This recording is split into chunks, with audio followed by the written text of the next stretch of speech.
dollar. Dirt and money, no soul. Had to go and get it, ain't no time to kick it. Got a stack of flip for my foes. Dollar. Please tell me you can hear me. Don't turn your back and don't neglect me. Just let me know if you need me. Dollar. Let me watch out for my partners. Keep my money long, get my team strong. Let me run away from my problems. Yo, what's good, original crew? It's your boy DJ Nuki, your girl. Sierra Nicole. We're back on the channel with another Kid and C original. If you don't know, we hit 100K. I promise y'all I will stop singing. I'm trying. Y'all work with me now. Wrong one built overnight. And Kid, don't stop singing just today. Yo, so y'all just work on me, man. Just work on me. I just said I would stop. All right, man. We got Mr. Ballen. We got most effed up interrogation ever caught on tape. It's a highly requested one. We've been getting requested to do this one for a while. A lot of people probably need to stop watching us because we, like, y'all can, like, bro, y'all, like, bear with us, bro. We gonna get to everything. Just bear with us. Don't get mad because we haven't did your favorite one just yet. Y'all just bear with us. We can't do everything. Wrong one built in the night, man. Damn. Okay. We might start cranking them up a little bit more, but y'all allow us to decide that we're going to do more than one video. Right now, we're doing at least one a week, but we might crank it up. But y'all allow us to decide that, not y'all. So with that being said, you ready? I'm ready. Before we get into it, make sure you check out the links in the description box. Down below. You already know where to go, man. If you want to first support, you got to do is check out down below. Also, if you enjoyed today's video, don't forget to hit the thumbs up, man. Let us know you enjoy. But it's the most effed up interrogation ever caught on tape. If you don't like people's opinion, also link to original videos in the description. If you do like people's opinion and thought process, continue to enjoy the video. At the end of today's story, a lot of you are going to be shaking your head, wondering how in the world could they have missed that? But before we get into today's story, if you're a fan of the strange, dark, and mysterious delivered in story format, then you've come to the right place because that's all we do, and we upload 2 or 3 times every week. So if that's of interest to you, please offer to make the like button a sandwich of their choosing, but when you build it, make it between 2 very thin, stale rye bread heels. Also, please... 2 very thin, stale rye bread heels. Also, please subscribe to our channel and turn on all notifications so you don't miss any of our weekly uploads. All right, let's get into today's story.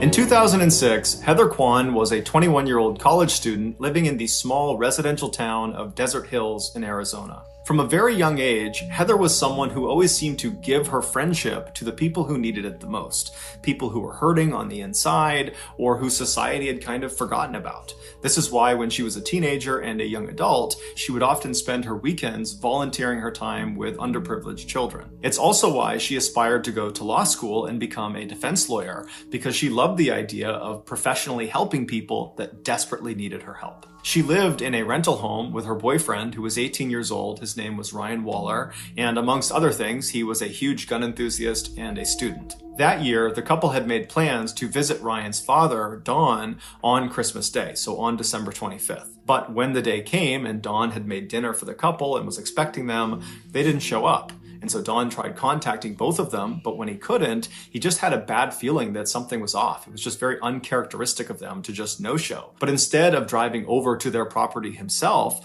Don just called the local police and asked them to do a welfare check. The police arrived at the house in Desert Hills, Arizona. They knocked on the door, but there was no answer. They looked in the windows and some lights were on, but it was mostly dark inside, and they couldn't really tell from the car in the driveway if that belonged to the homeowners or somebody else. And so they stood there for a second, they're looking in the windows, there's no movement. They knock again while simultaneously calling out that, hey, we're the police, we're here to do a welfare check, just want to make sure you guys are okay. And this time, after they were done knocking, they heard the deadbolt unlock and then the door swung inward into the house, and standing right in front of them was Ryan. Ryan had this huge bruise on his left eye, this big black eye, and he had a cut on his nose, and he was just standing there, not saying anything, not asking any questions, just looking at them. And they looked past Ryan into his house. That's why I was gonna ask a question, because I might just be ignorant to this. But I thought, like, with a welfare check, if no one comes to the door, are they allowed to like kick down the door, like break into the home, or because it's a wellness check, it's not technically a warrant. Yeah, yeah, They yeah, can't yeah, yeah. enter the premises. They just have to check and see if anybody's responsive in there. You know what I'm saying? Yeah, I don't. I've never. I That's a don't good know question the answer to that. because I have like people that's kind of like in that where they can like have people like do like Oh welfare yeah, checks, and I've yeah, never personally heard them like say like the police have to do this or do that. Like they just go and check, and if there's no signs of like suspicion or nothing like that. Yeah. I'm saying like if somebody don't come to the door, or like you said, a sign of suspicious activity. Yeah, I think they can they enter the premises, or somebody has to actually allow them in. Good question. Yeah.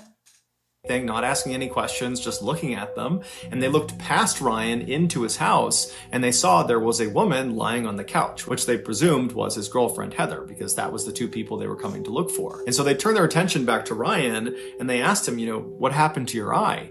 And Ryan was a little bit cagey. He didn't really give them a straight answer. He basically said, I don't know. I don't know what happened to my eye. And, the police didn't really pry that much, but eventually they determined that Ryan was more or less okay, albeit a little bit strange. And then they said, okay, well, who's the woman who's lying on the couch? Is that Heather? And Ryan, again, was kind of cagey and a little bit dismissive and said something along the lines of, she's just sleeping. And so the police said to him, look, we're here on a welfare check. Your father sent us here to check on you guys. And so we have to go in there and wake her up and make sure she's okay. And so Ryan, again, was just a little bit weird and kind of defensive and didn't really immediately comply, but eventually did step out of the way. And the police walked into the residence. They walked over to the couch. And as soon as they looked down at the girl on the couch, which was Heather, they saw right away that she was not asleep. She was dead. And she had been for at least a couple of days. She had died from a single gunshot wound to the head. Immediately, Ryan was arrested and brought out to a squad car. He didn't fight the arrest, but he did emphatically say he didn't know what was going on. He didn't understand what was happening. He didn't know what happened to Heather. He just seemed kind of generally confused. But regardless, he was thrown in the back of the police car outside the property, and he would sit there for several hours while more and more police and paramedics arrived to process the crime scene and also to transfer Heather's body to a morgue. Finally, around 5 a.m. on December 26th, the police brought Ryan, who was still in the back of this police car, to the Phoenix police station for questioning. The interrogation that followed, this hour-long interrogation that was all filmed, would start off relatively normally, but it would quickly devolve into this totally bizarre back and forth between Ryan and the detective who was questioning him. And then at the end of the interrogation, there would be this stunning revelation. From this point until the end of today's video, we're going to be showing you clips from the actual interrogation. When you get to the end of this video and you hear the revelation, and trust me, you will not miss it, I would encourage you to then go back and watch the clips of the interrogation, or just go online and watch the entire interrogation, because it's totally mind-blowing watching this thing, knowing what's really going on. In the video, Ryan is led into this sort of nondescript, small interrogation room at 5:08 a.m. on December 26th. So he's just arrived at the station. They put him in this room. He's wearing this white jumpsuit that might have been issued by police. Maybe he owned it, but it definitely looks more like prison attire. He's got no shoes on, no socks on, and his hands are not cuffed. And so he walks into the room and he sits down in the chair that's in the back corner of the interrogation room. And this chair is right next to this table. And then on the other side of this table is another chair. And so Ryan sits down in the corner. He's kind of facing out towards the middle of the room. He's quiet. He's basically not moving. And then at some point, he notices there is a handcuff that's connected to this table. Now, in some cases, the police would handcuff the person they were interviewing in this room. But in this case, Ryan was not told that he needed to put this handcuff on. He was uncuffed. So there was no directive that he needed to have this handcuff on.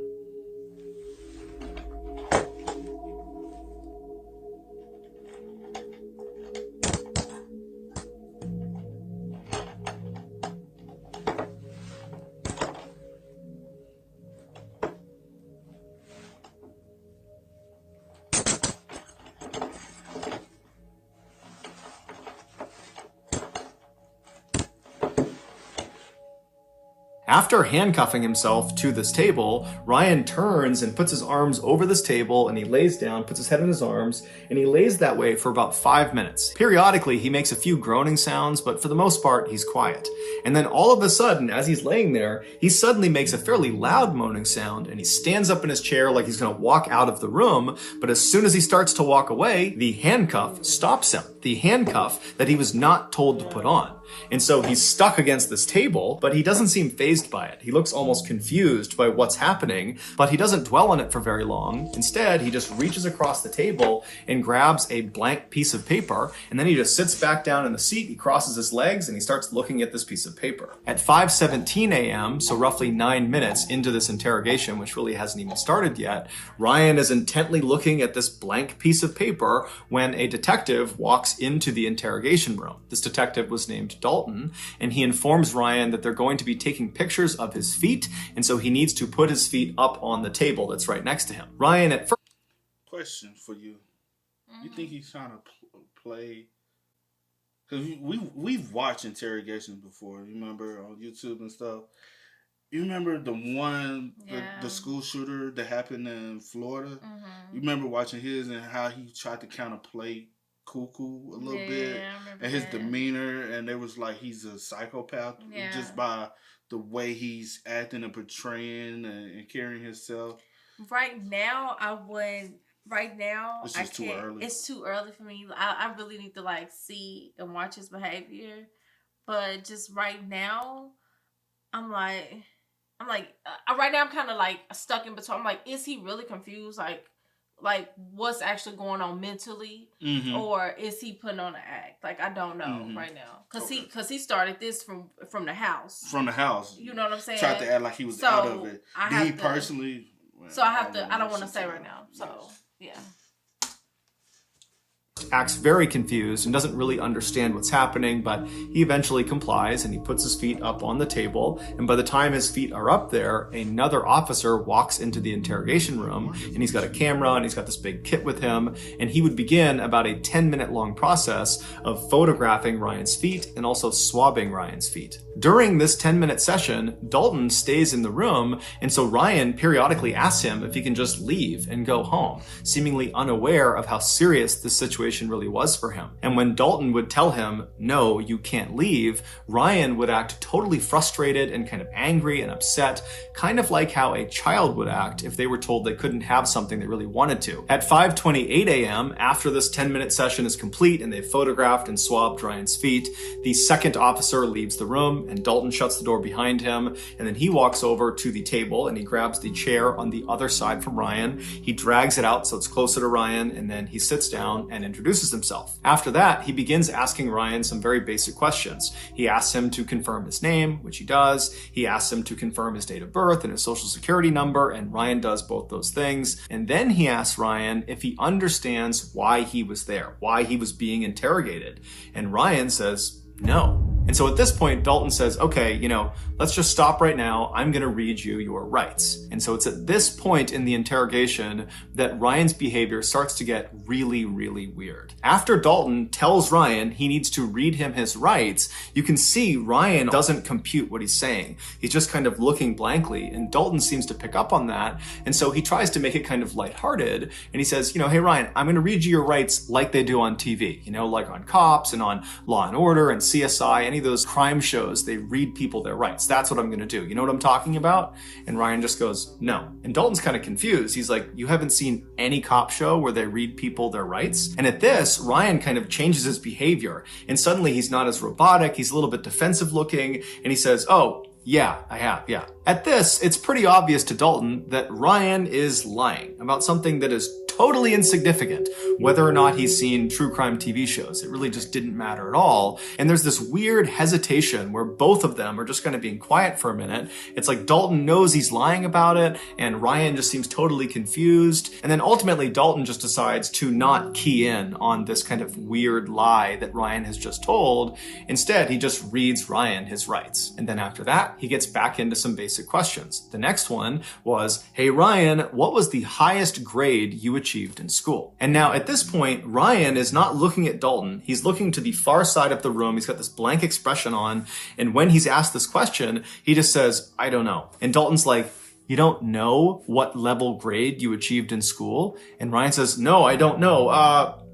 Eighth grade. So again, he's changed his answer fairly abruptly when he's challenged. And so Dalton is probably thinking to himself that he's lying again. But again, it's just kind of an insignificant thing, but it's building a pattern of mistrust here. It's hard for Dalton to believe that Ryan is going to be truthful if he can't even tell the truth about things that don't matter. But Dalton decides not to fixate on it. Instead, he asks a follow-up question based on the fact that Ryan has said 8th grade is the highest level he achieved. And so Dalton says, okay, well, did you get your GED? A GED is a high school diploma equivalent, and it's something you would get if you did not graduate high school. And since 8th grade is below high school, then Ryan clearly did not finish high school. And so it's a natural question to ask. The answer to this question is binary. You have a GED, you don't have a GED. But Ryan's answer is anything but binary. It's totally contradictory and weird, and it really begins to show a side of Ryan that just doesn't add up. He's acting totally weird. Do you have a GED? I don't know. I don't know what. I don't know. I don't know. I just want to go home. You're not going to go home. I know.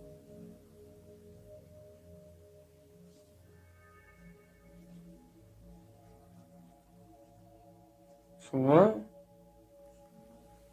What's the highest grade that you completed? B?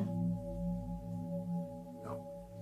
Not grade, as in letter grade. I'm asking, did you graduate high school? No. And the highest you went was 8th grade?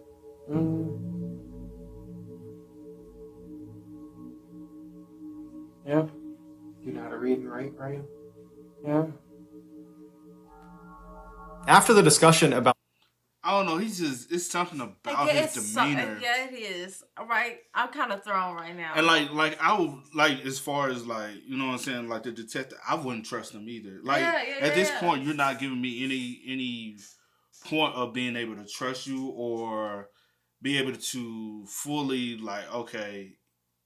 Like, because if you can't answer like these simple questions, like, hey, did you haven't seen these shows, or hey, what grade, or hey, this, or hey, It's that, the whatever. basic. It's like basic questions, because I'm trying to, like, you know, kind of build like a little kind of trust or relationship with you and me, so you like feel comfortable even talking to me, so that I can actually get into the questions I need to get into. Yeah. You know, Because you got to start. You have to start kind of giving them loosen up, you know, whatever the case may be. So they'll feel, you know, a little comfortable, you know, talking to you. But he's already a little, you know, short or like all over the place, or like, because you know how kids are when they don't want to tell you the truth, and they kind of want to go back to whatever they were doing. And his behavior right now is very childlike, like for whatever reason. And I'm like, were you always? But like I this? said, don't forget about that other. I know. And that's while I'm watching this one. That one is in the back of my head, and I'm like, because I remember every like. Cause we watched that for about 2 hours, cause it's long, and it was like I think it was 3 hours, but we watched the majority of that, and it was just like he went in from the jump trying to like make sure. He was very manipulative. But the thing is, he would answer some things truthfully and some things. But this guy, you can't get anything out of. It's like I can't read him. Like, you know what I'm saying? Yeah, and I think that's where I'm kind of thrown right now, because I don't know.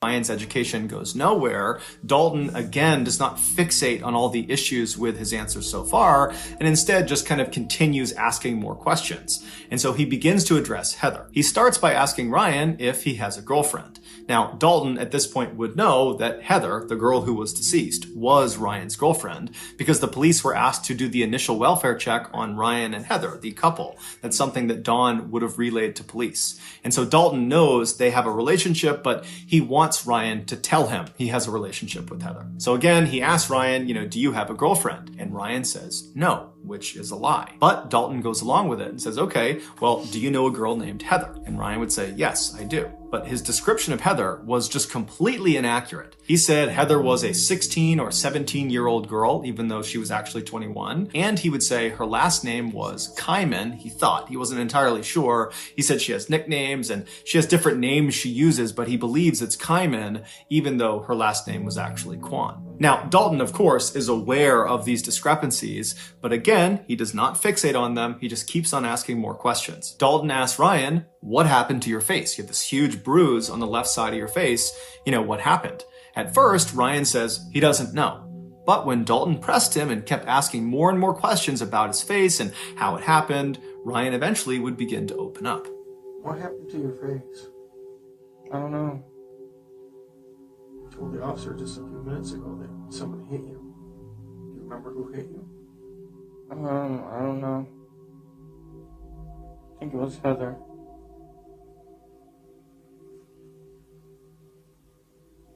Why would Heather hit you? I don't know. It was an accident. I forgot why. Like the other police officers involved, Dalton believed already going into this interrogation that Ryan killed Heather, that the bruise on his face was from Heather fighting back before ultimately Ryan killed her. And so for Ryan to say the mark on my face is from Heather, even though he claimed it was an accident, to Dalton, that was the same thing as Ryan saying, I killed Heather. Dalton attempted to get more specific details about the actual physical struggle that took place between Ryan and Heather, but as he asked more and more questions, he became more and more aggressive, and it seemed like Ryan picked up on it and became very defensive and started throwing out random pieces of information, much of which seemed untrue. Like he suggested there was at least 2 or 3 other people that were in the house on the night that Heather got killed, but it's unclear if these people were real or if they were actually ever there. And it just seemed like Ryan was kind of panicking and just kind of saying all sorts of random things. And so at some point, Dalton just wants to focus the conversation because he feels like it's getting totally out of hand. And so he just stops Ryan and he says, Ryan, there is a dead girl in your house and I need information. Hey, Ryan, Huh? Huh? there's a dead girl in your living room. She's dead? Yes. Heather? I don't know. I want to know what happened in your house last night. The girl on the couch is dead? I don't know. If she's on the couch, she's dead. The interesting thing about Ryan's reaction to being told by Dalton for the first time in the interrogation that there was a dead girl in his house is Ryan reacted with genuine surprise. It's the only time in the entire interrogation start to finish where Ryan sits forward in his chair, he kind of perks up, and he seems relatively normal. He's not acting confused and kind of bizarre. It's like he's really dialed in as if he had not heard this before, that he didn't know Heather was dead, and he's now for the first time being told, and it's shocked his system. But just seconds after he sits forward and seems really engaged, he goes back to kind of being totally bizarre. And he also suddenly had this really elaborate story about what happened to Heather, even though just seconds ago, it seemed like he had just learned about it. So it didn't really. This one is like so confusing. It is. I cannot break it. I'm not able to like take anything from, like to actually be able to like, he's not giving me nothing. What's his name? Ryan? Yeah. Like I don't know what game you're playing. Like I don't know if you're like really playing some game, you're playing these mind games. And you know what? You're trying to, like, I don't know. You know what's crazy though? We don't, to be honest, we don't supposed to know because to be honest, we didn't like. You said you took psychology. I took psychology, but we didn't really take and study it. I'm nobody to be sitting there so and breaking down like somebody mental and their behavior and I didn't posture take behavior and things like that. I'm nobody to do that. I took a bare minimum psychology class in college. I can read some signs, you know what I'm saying? Some things, like some basic things, but like this type of thing to tell if someone. And that's why I leave it up to the professionals. Yeah, I really give it up to I'm just the police, the detective, because they have to know like certain signs and certain things to look out for and watch out for and pay attention to But I'm trying to just like focus in on how he's answering questions, how he's acting, and I'm ready for this ending so I can see what's happening. But yeah. I'm confused. Yeah, I don't know. Any sense that he would have a story so readily available for something he seemed to not know anything about. Right. And of course, like all of his other answers, his story he gave was full of contradictions and holes and was just totally unbelievable. Well, these people came over, Richie and his dad, with shoot and arrow, bow and darts. You know what I'm talking about? Yeah. They hit me and her with those. That's it. They hit you and they hit you? Yeah. Now it's Richie that hit you, not Heather? No, Richie and his dad. Richie and his dad. They hit you. Yes. Why? Because they're trying to get their stuff. I don't know why. And they had some kind of bow and arrows? Mm-hmm. They each had 2 revolvers and they didn't let off any shells. Oh, the reason why I paused is because they didn't tell you how the girl died. Mm-hmm.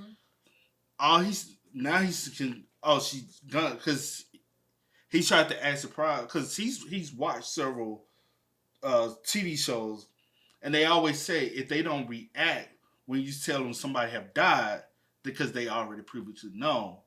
He tried to act like he didn't know she was dead because he said she was just in there sleeping. Mm-hmm. So in his mind, I thought she was just sleeping. I didn't know she was dead. But they never told you how she died. I might be reaching on all this. I apologize if I'm reaching. I'm trying to think about the beginning when they went over to the couch and it was like she's not asleep, she's deceased. Dead, yeah. And I'm trying to see when they said that it was from a gunshot wound, did they say that to him or out loud, period. Yeah, I get what you're saying, but he still when he responded to her being dead, he acted like he didn't know she was dead. At all. But now you want to use the fact that Richie and his dad had guns and revolvers, and all this other type of stuff. Let's just keep on. And then now your whole thing is switched. Yeah. And you just said Heather. At first you said Heather. You know, so I think in his mind he's going back and forth is like either blame. Either if I can put this on somebody else, if I should tell the truth, if I should act like I don't know, if I should just act or whatever the case may be, or if I should just see see how much information. Yeah, you know what I'm saying. He done already messed up. You done already broke the insanity. Because now, you already broke the fact that you can't remember anything because now you stuck. And you can't say that you didn't know Heather. Like, you done broke a lot of stuff you were trying to do. And that's why my mind, that's why I feel like in his mind, he's like going back and forth on like how he should play this out. Because you did say Heather hit you first and it was an accident. Now you saying no, it was Richie and his dad. You know what I'm saying? So you just like, I don't know. And you tried to play the crazy part at the beginning. He tried to play, like you said, he's trying to play multiple different roles to see which way can I push this, swing this, so I can go home. Yeah. Because that's all he cared about is going home. Go home. They each had 2 revolvers and they didn't let off any shells. Okay, you just said they had bow and arrows. Now they have revolvers? That's what I meant. They had revolvers. They have revolvers? Yes. And then what happened? And then they shot us with those. Following this exchange, Ryan would change his story again and would say, actually, they didn't shoot me, they just shot Heather, they put me in a sleeper hold. But when Dalton asked him, what do you mean sleeper hold? Ryan said, oh, I don't know what a sleeper hold is. And then eventually, Ryan would actually just ditch the sleeper hold narrative and go back to the Richie and his father, they came in and they shot both of us. At this point, Ryan's story has become so convoluted and it's changed so many times that it's just totally unbelievable. And so Dalton, who was doing his best to kind of go along with Ryan's story, at this point just can't even pretend anymore. He cannot pretend that he's following this story. It doesn't make any sense. You're telling me, you're all over the board here, number one. You're saying bows and arrows, you're saying revolvers, and you're saying some other thing, and you're saying they shot you in the eye. Okay? They shot you with a revolver in your eye. Yes. And that's Is it a BB gun? No, it was a real gun, man. It was just a revolver. They shot you in the eye with a revolver. you wouldn't be talking to me right now. How do you know? It was most likely you'd be dead. That's what I thought too, man. I really don't know. So you got shot first? Uh-huh. And what happened? Did you fall to the ground? Yeah, I was trying to get up and I couldn't. I don't know. And then she got shot? Mm-hmm. What did you do? Nothing. Did you call 911? Did you see if she was alive? She was sleeping still, and that's it. I just let her sleep. She got shot in the side of the face and you let her sleep? Yes. This does not make sense, Ryan. After this exchange, Dalton just goes full bad cop on Ryan, openly accusing him of shooting and killing Heather, and Ryan just continues to say he doesn't know anything, that he didn't do it, and his answers are just totally nonsensical and contradictory, and nothing is making sense. And so finally, at 5:52 a.m., roughly 45 minutes into this interrogation, Dalton is just at a loss. He does not know how to handle Ryan, because even though he really believes he did it, nothing Ryan has said has incriminated him, because nothing Ryan has said makes any sense. And so he's sitting there kind of thinking what he's going to do next. And then Dalton notices something. He notices something on Ryan's face. And he tells Ryan to come closer. He needs to look at it. Let me see your nose. Put your legs down. Put your legs down. Bring your face closer. Oh, my head hurts. Is it a hole? Hello.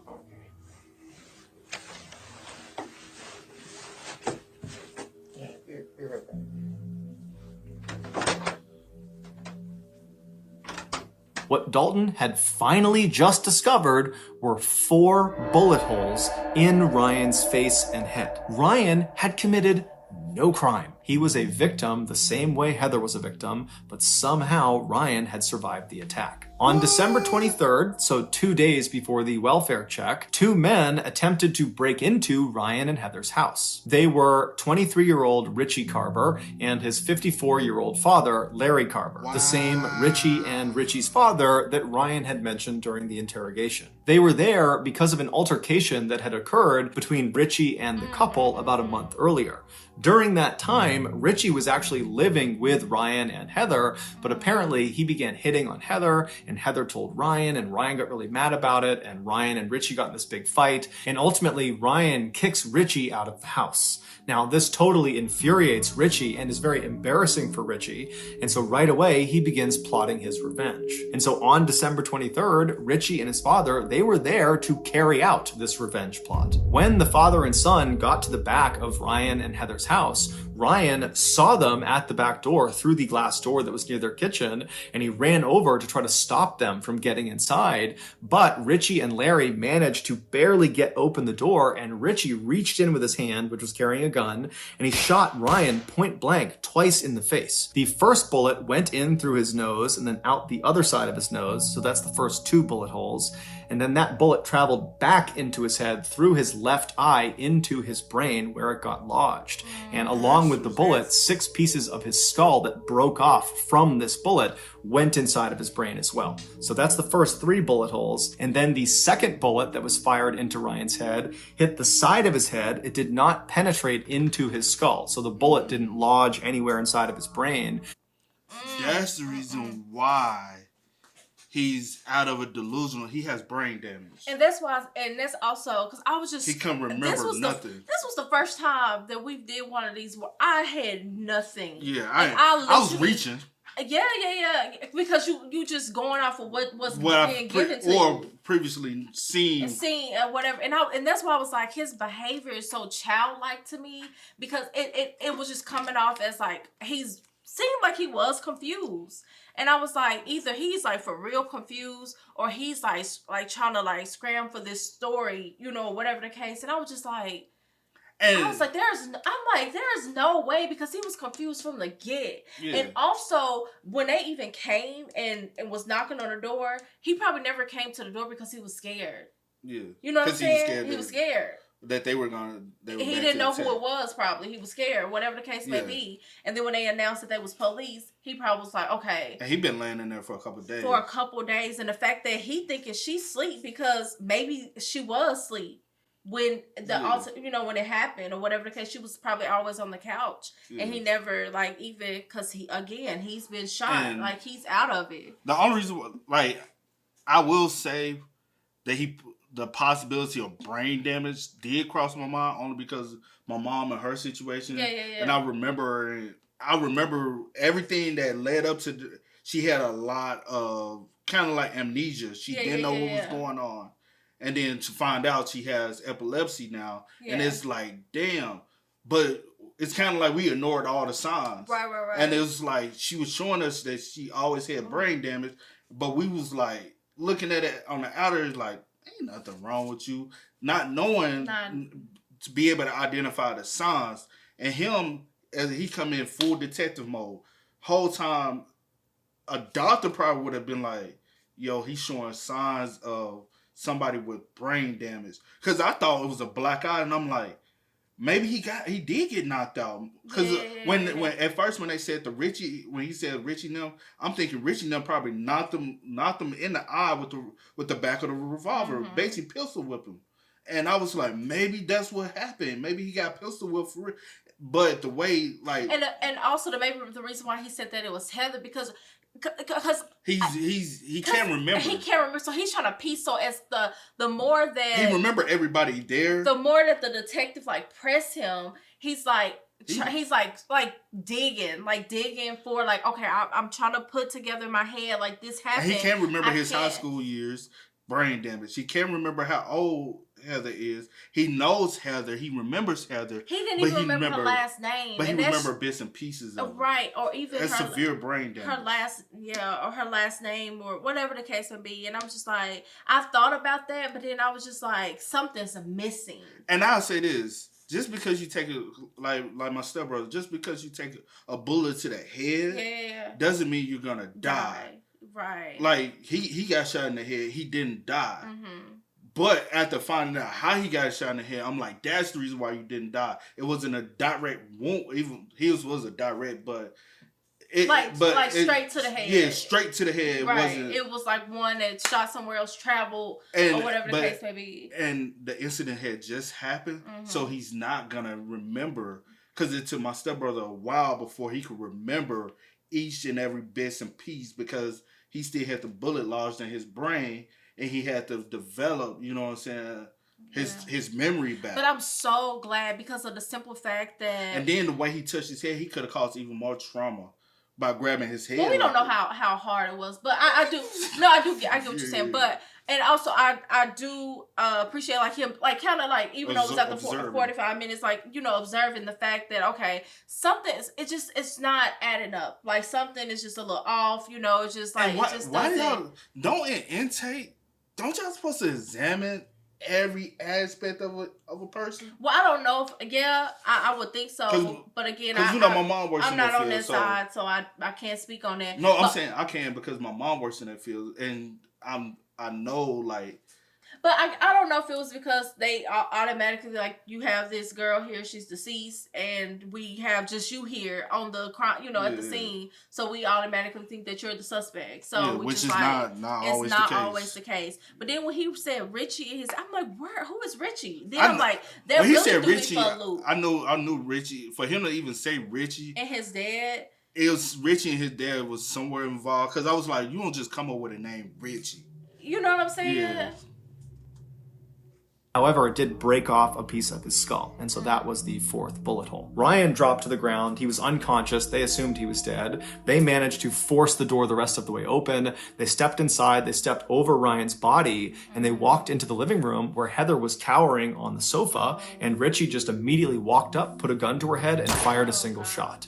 After she had fallen to the ground, the two men stole some things in the house and then fled the scene. They would ultimately get caught, and they're both currently serving life sentences. It's believed Heather died instantly from her gunshot wound, but Ryan didn't. At some point, maybe a couple of hours after he was shot, he woke up, but he had severe brain damage and he wouldn't have known what was going on. He didn't really know what happened, and he saw his girlfriend Heather lying on the couch, but he thought she was just sleeping, and so he too went to his bedroom and he fell asleep. But the next morning, he woke up and he still would have had no idea what was going on.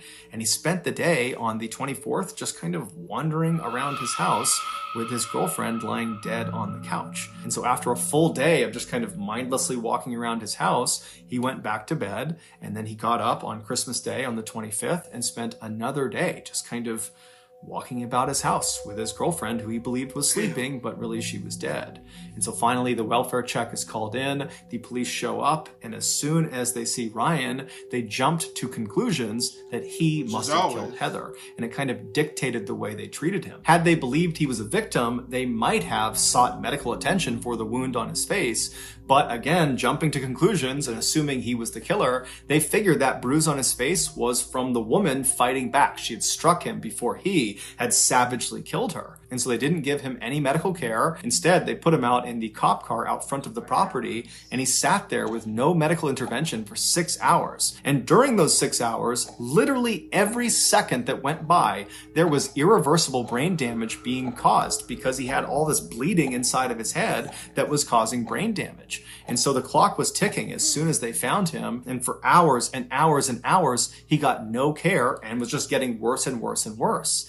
And so finally, he goes to the police station, and again, they do not give him any medical care. Instead, they interrogate him for almost 2 hours, even though he has 4 bullet holes on his face that apparently no one noticed or no one took seriously. But regardless, he spent those almost 2 more hours in the interrogation room, where every second that's going by, his brain is getting more and more destroyed, irreparably destroyed. And then finally, at the end of the interrogation, Dalton, who's probably thinking to himself, what is wrong with this guy? His answers don't make any sense. He's all over the place. And that's when he stepped back from looking for a way to convict this guy and noticed the holes on his face, specifically the hole in his nose. And that's when he called him forward and he looked at his face and he realized a huge mistake had been made, and he called an ambulance. Here is a clip of the fire department who arrived ahead of the ambulance in the interrogation room, learning about what's happened to Ryan as they wait for the ambulance. Hey guys. After you're not going to believe this one. I can't believe it either. You're right. I've already heard the story. I can't believe it. This is just my observations that this might be an entrance, this might be an exit, this might be into his eye. And he's acting like he has a serious head injury, which would make sense. Ryan was ultimately rushed to the hospital, where he would undergo emergency surgery that would save his life, but it would come at a great cost. They not only had to remove a large portion of his brain, but they also had to remove both of his eyes. Now, it should be noted that at least one other source says he only had his left eye removed, but regardless, after this surgery, Ryan was no longer independent. He had so much brain damage, he couldn't take care of himself, and so he had to move back in with his parents, who became his full-time caretakers. And then 10 years later, Ryan would die from a seizure that was directly connected to the injuries he sustained from that attack, and it's connected to the lack of care he received in those first critical 8 hours after the police found him. The Phoenix Police Department, after this mishandling of Ryan's case went public, they did an internal investigation, but no one was ever disciplined, at least not publicly. As for Ryan's family, they certainly could have filed a lawsuit against the Phoenix Police Department, but they chose not to. They said the only thing we want is our son back, and a lawsuit will not give us that. So that's gonna do it, guys. If you got something out of today's episode, to be honest, you really can't blame the police 100%, because normally when you have a female individual there lying dead, a lot of times they look at it as domestic. First thing they go to is domestic, because typically that's the call. If you have a female in the house that's lying there dead, you notice you have him physically with bruises, the first thing everybody's mind goes to is domestic violence, no matter who you are. But the thing is, my whole thing, because we couldn't see. I saw the bruise on his nose, but I thought the bruise was caused from the eye wound, but I wasn't expecting it to be a bullet wound. You know what I'm saying? Like, I'm thinking maybe he got a scratch right there. That's the reason why there's a wound right there. It's great. It's crazy for us. So what we can see is not as clear as what they can see. So many people around him could have noticed that those were visible holes in his face. And to be real, to be honest and real, you can't blame them also for his death because he spent the police. Because he already spent 2 days at home. He already had spent 2 days at home. Even the 8 hours that they did, still I don't 100%. It had already been 48 hours. Still kind of too late. You know what I'm saying? No, I'm not gonna say that. I'm just saying personally. Yes, I get that. Yes, it was very detrimental. What I'm saying is, it was already a lot of damage done. The 8 hours that they had him in custody didn't do nearly as much damage as the 48 hours had already done. No, I get That's you. all I'm saying. I agree. I agree with that. We can wrap it up. No, I'm saying say your point. No, My bad. I'm good. Say your point. Nothing. It's No, I know, because I need to say what I need to say when it was on my mind, because I do forget. I forget quick. But also I was going to mention something about like the hole on the face. Maybe it wasn't as visible because it had been 2 days, so it probably was like kind of like starting to like I have seen gun wounds before, like but with you don't like the healing process. The healing process, you know what I'm saying? Like how it's like starting to like scar. over and like. It probably the blood starts to like form over, dry up over it, so it probably didn't look as visible as a hole, like a direct hole, like a fresh wound. You know what I'm saying? So they didn't like, you and right. then also like you said, in their minds, they see a girl, she's deceased on the couch, they automatically assume you're the suspect, so they're not even thinking about your eye being messed up, the fact you have in their case, though, was a scratch or whatever the case on your face, but it was actual, bullet hole. They're not like treating you as you may be a victim as well because they automatically assume. And I don't think that that's right in all cases, especially when you don't have anything. Like it'd be different if the situation was like that day and somebody called like he has a gun, he's did this, he did that you have a witness because he answered the door. You know what I'm saying? And that kind of messed it up. Yeah, that's different for me. So I feel like with that situation, a welfare check, no one has heard from him at all. She's deceased. He's looking like something has happened to him. I feel like with situations like that, you still need to treat it as such that that it may be someone else involved as well. But I get it. I get it. I want to also iterate, possibly the detectives should have looked around the apartment more. Because they would have also noticed forced entry or, they the back went to door. But technically, was anything broken? Forced because it was a sliding door. It was a sliding door. So if they didn't break the glass, you wouldn't notice it. But did y'all not notice that there was objects missing out the home?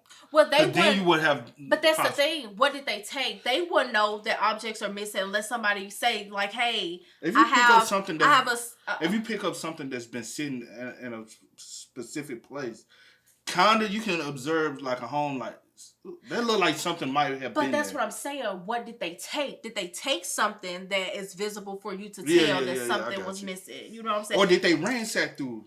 Like who knows? Like I'm saying if they ransacked, again, Richie was staying with them. And you know what I'm saying? So he would know what things are at. So he wouldn't have to like be ransacking and do. He wouldn't have to like. You know what I'm saying? But the dad. You know what I'm saying? But then at the same time, like again, we just like. The good thing is they are, ain't no good thing about this at all. It's not a good thing, but I'm saying that they are serving time. They actually caught them and they are, in prison, whatever the case may. But I hate it for Heather, her family, Ryan, like, family. Oh my gosh, like that really broke my heart. Like I was just like, what the world? You know what I'm saying? Like, and yeah, I understand 2 days had already passed. Whatever the case That's is, but it's just like damn, like again, 2 days, and that was 8 hours. That was a direct shot. 2 days, 8 hours in a car, two hours interrogation. You know and what I'm saying? His brain having to work, and he's like, I don't know, I have nothing, I don't. And y'all really was working the crap out of his head, and then him finding out Heather dead. That might be a triggering factor to his brain. I don't wish that on nobody. Because if you notice how your brain works when you find out somebody died, it goes into overdrive. Yes. And y'all really had his brain working through this whole interrogation I will say, like I said, I do, I hate that they interrogated him for 2 hours with him being a victim as well. Yeah. But again, they didn't know that. They're doing their job. You know what I'm saying? But I am glad that he did notice the wounds and didn't just assume that, But the crazy thing is, nowadays, I feel like if there's any, like if you go on the scene, if somebody has visible injuries, you just don't go book them and go into interrogation. First, you need to take him. If y'all assume that was just a black eye, if they assume that was just a black eye, because you visibly saw that his eye was black. Yeah. If you feel as though he still has just a black eye, still take him to the doctor in the emergency room. Because if y'all had did that, the doctor would have noticed that there was injuries. I definitely agree, but we do know there have been many cases where there's been neglect in a lot of situations. So whatever. Nobody's perfect. Yeah, nobody's perfect, but it does cost people their life a lot of times. Yeah. So there's no excuse for that. Oh man, this was a good one, man. Yeah. It got me. I think it got you. Of course it did, because I'm very emotional. No, I'm talking about like. Oh, it confused you, and it got me because I'm emotional. Because I'm just like, what? Okay, yeah. I didn't see this one coming at all. Rest in peace to Heather and Ryan, and prayers for their families. Because this is a sad situation, man. Yeah. And I really hate it for Ryan, because like his last moment is being possibly a sane individual was critical, but also very detrimental to his longevity health. Yeah. And I hate that for him, man. But with that being said, man, y'all spam us up in the comments. Let us know y'all thoughts and opinions down below. But as always, man, y'all know how it goes. I can go by the name DJ Kid. This is We are. We are. Go and get it, ain't no time to kick it. Got a stack of flip for my foes. Dollar.